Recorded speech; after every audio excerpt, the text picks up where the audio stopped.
विनंती सरकारला आहे की सरकारने असा काहीतरी कायदा केला पाहिजे की अशा महापुरुषांविषयी जर कुठला काही अपशब्द निघाला तर त्याच्यावर एक प्रकारचा लॉ किंवा कायदा असा झालाच पाहिजे. महाराष्ट्रामध्ये भाजपची सरकार आहे, केंद्रात भाजपची सरकार आहे.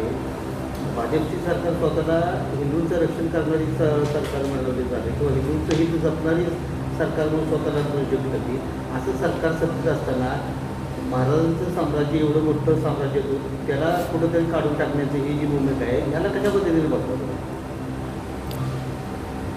आता हे जे खेदजनक गोष्ट, निंदनीय गोष्ट जी झालेली आहे त्याच्यासाठीच आपण हे पहिलं पाऊल जे घेत आहोत तो एक निषेध मोर्चा करत आहोत. तर असताना किंवा हिंदूंचं रक्षण करणारे सरकार असताना महाराजांच्याबद्दल अशा पद्धतीचं वक्तव्य वारंवार होणे किंवा NCERT सारख्या मुख्य अभ्यासक्रमामधून तो चॅप्टर बाजूला काढणे हे कितपत योग्य वाटतंय? नाही, हे योग्य नाहीच आहे, हे बरोबर आहे. पण त्याच्यावर मी जे आत्ता बोलू शकते की मी विनंती करू शकते की ह्याच्यावर काहीतरी तरी लॉ झाला पाहिजे, कुठला तरी कायदा सरकारने काढला पाहिजे. खासदार ते भाजप करणे, आमदार सुरेंद्रराजे ते मंत्री ते भाजप करणे, तुम्ही राजकारणात आहात, छत्रपतींच्याच घराण्याचे तुम्ही सर्वजण वंशज असून देखील पण छत्रपतींच्याच जो इतिहास आहे मराठा समाजाचा तोच आपल्या पुस्तकात आहे, त्यासाठी तुम्हाला लढावं लागते. भाजप हे हिंदूवादी सरकार आहे म्हणून स्वीकार बघितलं जाते. पण आता एकत्रित बघायला गेलं तर तुम्ही ह्या पद्धतीनं लढताय त्या दोन्ही महाराजांचं काय आहे? तर मी परत एकदा आपल्याला सांगते, मी जे इथं बसली आहे हे माझ्या अख्ख्या घराच्या वतीने सांगते. माझ्या एकटीचा, आमचे जी घरं आहेत जेव्हा छत्रपती शिवाजी महाराज किंवा आमच्या घराण्याचा विषय येतो तेव्हा आम्ही सगळे एकत्रच लढा देत आहोत. मी आपल्या सर्वांसमोर इथं हे सांगण्यासाठी आली आहे की NCERTने जो खेदजनक निर्णय घेतला आहे की मराठा साम्राज्याचा विस्तार दाखवणारा जो नकाशा होता तो 8वीच्या अभ्यासक्रमातून वगळलेला आहे. ही अतिशय खेदजनक गोष्ट आहे आपल्यासाठी, कारण आपण ज्या मातीत जन्माला आज आलो आहोत आणि ज्यांच्या आराध्य दैवत आम्ही ज्यांना मानतो ते छत्रपती शिवाजी महाराज, छत्रपती संभाजी महाराज आणि त्यांचं जे घर आहे, आज त्यांचा अशा रीते जर इतिहास पुसण्याचं काम चाललं आहे तर ही अतिशय निंदनीय गोष्ट आहे. आणि हा निर्णय जो घेतला आहे यावर कुठलेही ठाम पुरावे न देता न सांगता घेतलेला हा निर्णय आहे. तर याबाबत माझी सर्व जनतेला एक कळकळीची विनंती आहे की आपली चौथी राजधानी सातारा इथून आपण एक तरी पहिलं पाऊल उचललं पाहिजे या संदर्भात की महाराजांविषयी ज्यांना कोणालाही प्रेम असेल, शिवशंभू जे प्रेमी आहेत, तर हीच वेळ आहे. आत्ता नाही तर आपण कधी करणार? आज महाराज असते तर आपण त्यांना काय तोंड दाखवलं असतं. आणि जर राजस्थान किंवा ज्यांनी कोणी हे केलं आहे त्यांना सीमेबाबत काही आक्षेप होता तर त्यांनी ती दुरुस्ती करायला हवी होती, सुधारणा करायला हवी होती नकाशामध्ये.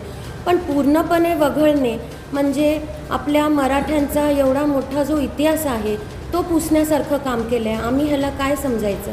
आणि त्याच्यासाठी मी आज सर्वांनाही विनंती करते की हे जे चाललेलं आहे हे आपण होऊ दिलं नाही पाहिजे. आज ही एक गोष्ट झाली आहे, उद्या अजून 4 गोष्टी होती. कुठंतरी ही गोष्ट थांबली पाहिजे. महाराष्ट्राने आवाज उठवला पाहिजे. महाराष्ट्र सरकारने केंद्रीय सरकारला प्रवृत्त केलं पाहिजे की हा इतिहास, सत्य इतिहास जो आहे तो परत पुस्तकांमध्ये समावेश त्याचा झालाच पाहिजे. NCERT हा म्हटलं जातं की MPSC UPSC ह्याचा पाया आहे अभ्यासक्रम हा. तर मग अशा महत्त्वपूर्ण अभ्यासक्रमातनं मराठ्यांचा इतिहास वगळणे हे कितपत बरोबर आहे? आपण विद्यार्थ्यांना, पुढच्या जनरेशनला काय शिकवणार आहोत? इतिहास ही एक साखळी असते, त्यातली एक कडी जरी वगळली गेली तर पुढच्या मग विद्यार्थ्यांना आपण काय सांगणार आहोत?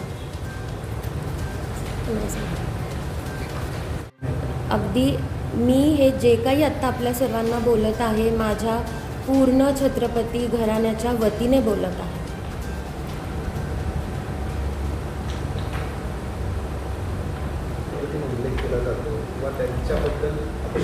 वापरले जातात, याबद्दल देखील कुठेतरी म्हणजे राजघराण्यातील लोकांनी पुढे येणं गरजेचं आहे किंवा त्या अनुषंगाने राज्य सरकारला काही जाब विचारणार आहात का किंवा त्याच्याबद्दल कायदा केला जावा असं काही याच्याबद्दलचं तुम्ही बोलणार आहात? अगदी बरोबर. वारंवार आपण आजकाल ऐकत आहोत की महापुरुषांविषयी अपशब्द किंवा असे काही विचित्र असे म्हणजे उल्लेख केले जात आहेत, पेपरमध्ये येतं आहे किंवा सोशल मीडियावरती येतं आहे. तर माझी विनंती सरकारला आहे की सरकारने असा काहीतरी कायदा केला पाहिजे की अशा महापुरुषांविषयी जर कुठला काही अपशब्द निघाला तर त्याच्यावर एक प्रकारचा लॉ किंवा कायदा असा झालाच पाहिजे. सोशल मीडियावर बहुधा माझ्या माहितीप्रमाणे यूट्यूब एक असं चॅनल आहे की जिथे कॉन्टेंट रिस्ट्रिक्शन आहे, म्हणजे तुम्ही तिथे काहीही बोलू शकत नाही. पण दुसरे जे चॅनल्स आहेत जसं की इन्स्टा किंवा फेसबुक, तर तिथं मी हेही म्हणजे विनंती करू इच्छिते की त्यांनी देखील काहीतरी नॉर्म्स ठेवले पाहिजे जेणेकरून महापुरुषांवर असे आघात नाही झाले पाहिजेत. आणि हे कोणालाच न आवडणारी गोष्ट, कुठल्याही समाजाला. महाराष्ट्रामध्ये भाजपची सरकार आहे, केंद्रात भाजपची सरकार आहे. भाजपची सरकार स्वतःला हिंदूंचं रक्षण करणारी सरकार म्हणवली जाते किंवा हिंदूंचं हित जपणारी सरकार म्हणून स्वतःला प्रोजेक्ट करते. असं सरकार सत्तेत असताना महाराजांचं साम्राज्य एवढं मोठं साम्राज्य होतं, त्याला कुठंतरी काढून टाकण्याची ही जी भूमिका आहे, ह्याला कशा पद्धतीने बघता तुम्ही? आता हे जे खेदजनक गोष्ट, निंदनीय गोष्ट जी झालेली आहे, त्याच्यासाठीच आपण हे पहिलं पाऊल जे घेत आहोत तो एक निषेध मोर्चा करत आहोत. त्याच्यानंतर आम्ही पुणे, मुंबई आणि महाराष्ट्रात ही चळवळ म्हणजे ह्या एका मोर्चाने काहीतरी होईल असं नाही आहे, हे आपल्या सर्वांना माहिती आहे. त्याच्यामुळं वारंवार जर आपण सरकारला हे सांगत झालो तर कुठंतरी ते प्रवृत्त होईल.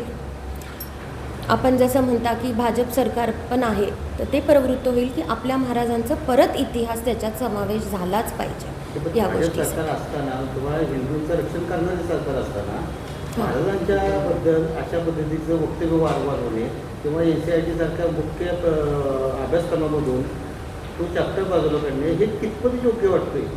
नाही, हे योग्य नाहीच आहे, हे बरोबर आहे.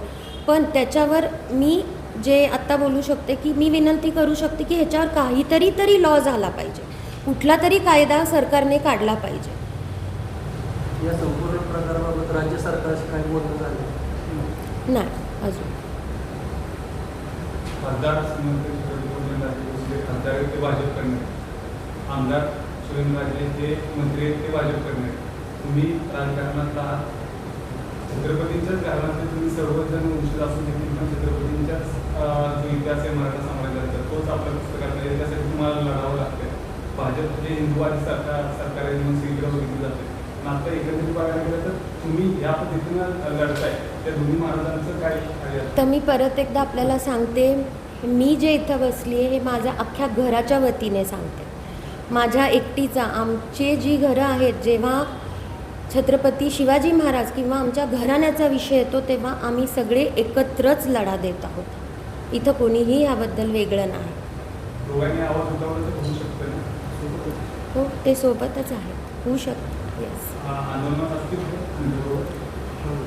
येस हां येस असतील.